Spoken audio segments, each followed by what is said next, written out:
Görürsünüz alimdir, nə olsun?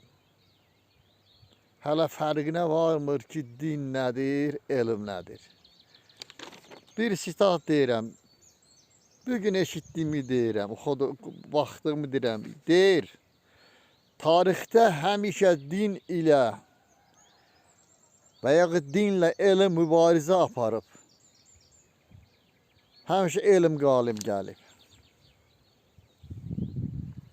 Bu insanlar anlamırlar ki, din sözü özü daena sözündən götürülmüşdür. Avesta'da ona deyirlər daena, yəni verilmiş. Yəni yaradıcı Ahura Mazda tərəfindən verilmiş.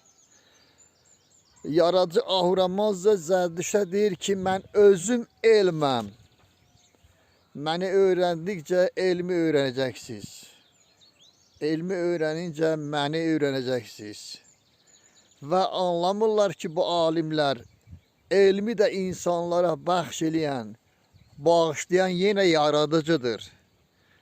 Yaradıcı insanlara dərk etmə qabiliyyəti, anlama qabiliyyəti verməsəydi, onlar da heyvanlar kimi elmi anlamazdılar.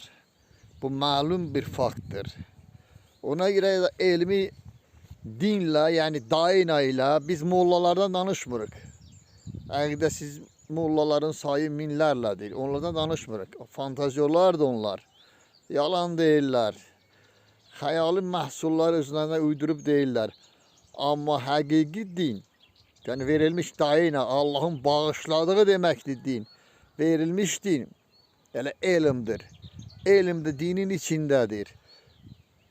Əxlaq olmasa sənin elmin heç kəsə lazım deyil. Əxlaq olmayan yerdə atom bombası partladılır və ya yaradılır. Əgər atom bombasını yaradanlarda əxlaq olsaydı, dinin verdiyi əxlaq olsaydı, onlar bu fəlakətləri törətməzdilər. Bir mənalı bu belədir.